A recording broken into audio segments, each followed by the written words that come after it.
चीन Pakistan economic corridor म्हणजेच CPEC जवळपास 10 वर्षांपूर्वी लॉन्च झालेला प्रकल्प वायव्य चीनच्या शिनजियांग प्रांताला अरबी समुद्रावरचं पाकिस्तानी बंदर ग्वादरला जोडण्यासाठी या प्रकल्पाची सुरुवात झाली। या अंतर्गत चीन आणि पाकिस्तान यांच्यात रस्ते, रेल्वे आणि पाईपलाईनचं जाळं निर्माण केलं जातंय। भारताने या प्रकल्पाला अनेक वेळा विरोध केला असला तरी पाकिस्तान आणि चीनकडून यावर जोरदार काम सुरू आहे। आता सीपेक प्रकल्प चर्चेत येण्यामागचं कारण म्हणजे या प्रकल्पाच्या फेज 2 चं लॉन्चिंग। पाकिस्तानचे पंतप्रधान शहबाज शरीफ या महिन्याच्या शेवटी चीनच्या दौऱ्यावर जाणार आहेत। त्यांच्या या दौऱ्यादरम्यान चीन पाकिस्तान इकॉनॉमिक कॉरिडॉरच्या फेज 2 चं लॉन्चिंग होणार आहे। एकीकडे सध्या टॅरिफच्या मुद्द्यावरून भारत आणि अमेरिकेचे संबंध आणले गेले असतानाच सीपेकच्या माध्यमातून पाकिस्तान आणि चीन यांच्यातली मैत्री आणखी घट्ट होतीये। त्यातच या प्रकल्पात अफगाणिस्तानाचाही समावेश होत असल्याच्या चर्चांमुळे भारतासाठी हा चिंतेचा विषय आहे। चीन पाकिस्तान इकॉनॉमिक कॉरिडॉरचा फेज 2 नेमका काय, तो फेज 1 पेक्षा वेगळा कसा आहे, यामुळे भारताचा धोका कसा वाढतोय, सगळ्याचीच माहिती या व्हिडिओच्या माध्यमातून जाणून घेऊयात। नमस्कार, मी आदिती आणि तुम्ही पाहताय बोल भिडू। तर सगळ्यात आधी चीन पाकिस्तान इकॉनॉमिक कॉरिडॉर बद्दल जाणून घेऊयात। शी जिनपिंग 2012 साली चीनचे राष्ट्राध्यक्ष बनले। त्यानंतर त्यांनी बेल्ट अँड रोड इनिशिएटिव्ह म्हणजेच BRI हा महत्त्वाकांक्षी प्रकल्प सुरू केला। BRI हा ग्लोबल प्रकल्प आहे, ज्याचा उद्देश आशिया, आफ्रिका आणि युरोप खंडात बंदरं, रस्ते आणि रेल्वे सारख्या पायाभूत सुविधांची उभारणी करणे आणि त्याद्वारे कनेक्टिव्हिटी आणि व्यापार वाढवणे। 2000 वर्षांपूर्वी चीन आणि युरोपला जोडणारा सिल्क रोड मध्य आशियातून जात होता। त्या काळी सिल्क रोडच्या माध्यमातून मोठ्या प्रमाणात व्यापार व्हायचा।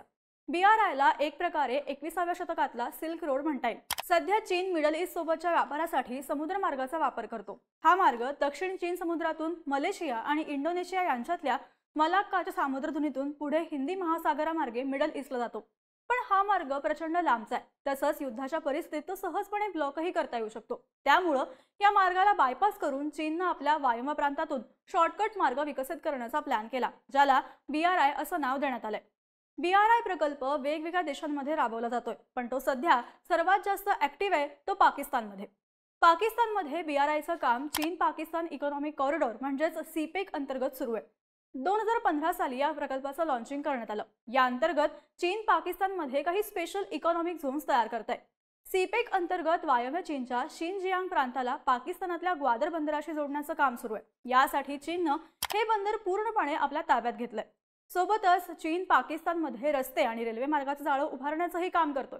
पण चीन आणि पाकिस्तानला जोडणारा हा मार्ग POK म्हणजेच पाकव्याप्त काश्मीर मधून जातोय, ज्यामुळे त्याला भारताचा विरोध आहे। तसंच या प्रकल्पाच्या माध्यमातून चीन हळूहळू पाकिस्तानात आपला प्रभाव निर्माण करतोय, ज्याचा धोका भविष्यात भारताला आहे। भारताने UN मध्ये सुद्धा याचा विरोध केलाय, मात्र भारताचा विरोध झुगारून चीननं पाकिस्तान सोबत या प्रकल्पावर काम करणं सुरू ठेवलंय।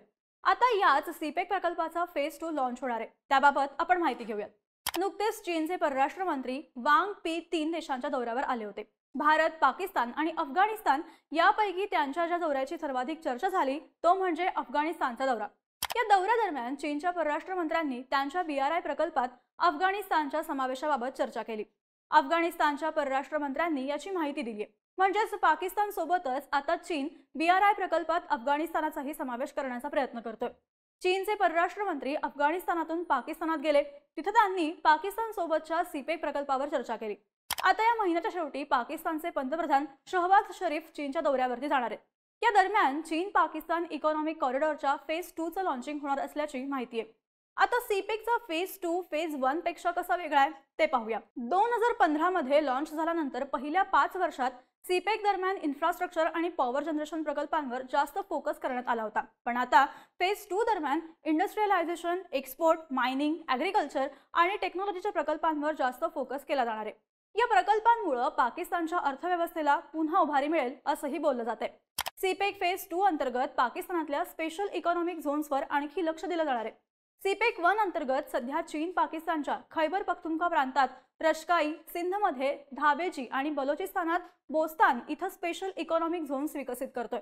सोबतच फैजलाबाद शहराजवळ अल्लामा इक्बाला इंडस्ट्रियल सिटी ही विकसित केली जाते।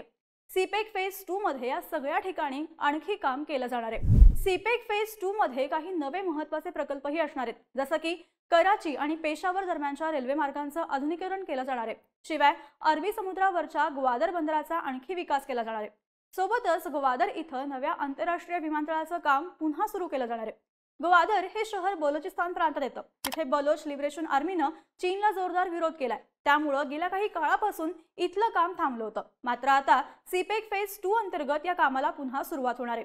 सीपेक फेज 2 मध्ये चीन पाकिस्तानात कृषी आणि खनिजांच्या क्षेत्रातही विकास करणार आहे. अलीकडेच अमेरिकेनं सुद्धा पाकिस्तान सोबत एक करार केला होता. या कराराअंतर्गत अमेरिका पाकिस्तानात खनिज आणि तेल साठे शोधण्यासाठी पाकिस्तानची मदत करणार आहे. आता चीननं सुद्धा पाकिस्तानातल्या खनिज साठ्यांकडे लक्ष देण्यास सुरुवात केली आहे. पाकिस्तानच्या बलोचिस्तान प्रांताची जी सीमा इराणला लागून आहे, त्या सीमेजवळच्या भागात मोठ्या प्रमाणावर खनिज संपत्ती असल्याचं म्हटलं जातं. सीपेक फेज 2 च्या माध्यमातून चीनचा डोळा पाकिस्तानच्या या खनिज संपन्न भागांवर आहे. सीपेकच्या फेज 2 मध्ये अफगाणिस्तानचाही समावेश केला जाणार आहे. फेज 2 मध्ये सीपेक पाकिस्तानच्या खैबर पख्तूनख्वा प्रांतातून अफगाणिस्तानात वाढवला जाईल असंही बोललं जातंय. याबाबत चर्चा करण्यासाठी चीनचे परराष्ट्र मंत्री अफगाणिस्तानच्या दौऱ्यावरती गेले होते. एक प्रकारे सीपेकच्या माध्यमातून आता अफगाणिस्तानही चीन आणि पाकिस्तानशी जोडला जाणार आहे. आता या सगळ्याचा भारताला काय धोका आहे ते पाहूया. चीन पाकिस्तान इकॉनॉमिक कॉरिडॉरला भारत सुरुवातीपासूनच विरोध आहे. या प्रकल्पाचा मार्ग पीओके मधून जात असल्यामुळे हे आमच्या सार्वभौमत्वाचं उल्लंघन असल्याचं भारताचं म्हणणं आहे. भारतानं अनेक ग्लोबल फोरम्सवरती या विरोधात आवाजही उठवलाय. सीपेकमुळे चीनला पीओके मधल्या गिलगिट आणि बल्टिस्तान भागांचा डायरेक्ट ऍक्सेस मिळतो. भारताच्या सुरक्षेच्या दृष्टीनं हे धोकादायक आहे. आता चीन यात अफगाणिस्तानालाही सहभागी करून घेण्याचा प्रयत्न करतोय. त्यामुळं या भागामध्ये चीनचा हस्तक्षेप वाढणार आहे, जे भारतासाठी चिंताजनक आहे. सीपेक 2 चा महत्त्वाचा उद्देश म्हणजे ग्वादर आणि आसपासच्या भागाचा विकास करणं. ग्वादर बंदर हे अरबी समुद्रावर आहे, जे हॉर्मुझच्या सामुद्रधुनीपासून अगदी जवळ आहे. मिडल ईस्ट मधून होणारा जगातला बहुतांश तेलाचा व्यापार हॉर्मुझच्या सामुद्रधुनी मार्गे होतो.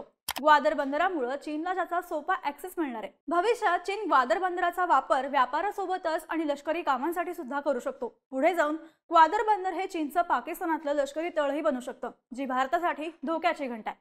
समजा भारत आणि चीनमध्ये कधी संघर्ष निर्माण झाला तर भारताला समुद्रमार्गे घेरण्यासाठी चीन ग्वादर बंदराचा वापर करू शकतो. त्यामुळे चीनचा हा प्रकल्प भारतासाठी टेन्शन वाढवणारा असल्याचं म्हटलं जात आहे. चीन ज्याप्रमाणे पाकिस्तानात ग्वादर बंदराचा विकास करतोय, त्याप्रमाणे भारत इराणमध्ये चाबहार बंदराचा विकास करतोय. गेल्या वर्षीच भारतानं या संदर्भात इराणसोबत 10 वर्षांचा करार केला होता. पण ग्वादर बंदर आणि चाबहार बंदर यांच्यात फारसा अंतर नाही. समजा चीननं ग्वादर इथं मिलिटरी बेस निर्माण केला तर चाबहारलाही धोका निर्माण होऊ शकतो. त्यामुळं चीनच्या या प्रकल्पामुळे भारताची चिंता वाढली एवढं नक्की. तसं पाहिलं तर गेल्या काही दिवसात भारत आणि चीन यांच्यातले संबंध हळूहळू पूर्वपदावर येत आहेत. 2020 मध्ये गलवान खोऱ्यात झालेल्या संघर्षानंतर या दोन देशांमधले संबंध बिघडले होते. पण आता टॅरिफच्या मुद्द्यावरून भारत आणि अमेरिकेत संघर्ष सुरू झाल्यानं चीन आणि भारत जवळ यायला लागलेत. नुकतेच चीनचे परराष्ट्र मंत्री भारताच्या दौऱ्यावर आले होते. तर या महिन्याच्या शेवटी पंतप्रधान मोदी एससीओ मीटिंगसाठी चीनला जाणार आहेत. पण त्यांच्या या दौऱ्यापूर्वी चीननं सीपेक फेज 2 ची घोषणा करून भारताला अडचणीत टाकलंय. आता मोदी यांच्या दौऱ्यानंतर भारत आणि चीन संबंध नेमके कसं वळण घेतात हे पाहणंही महत्त्वाचं असेल. चीनच्या या सीपेक प्रकल्पाबाबत तुम्हाला काय वाटतं? तुमची मतं आणि प्रतिक्रिया आम्हाला कमेंट करून नक्की सांगा. आणि अशाच माहितीपूर्ण व्हिडिओसाठी बोल भिडूच्या YouTube चॅनलला नक्की सबस्क्राईब करा.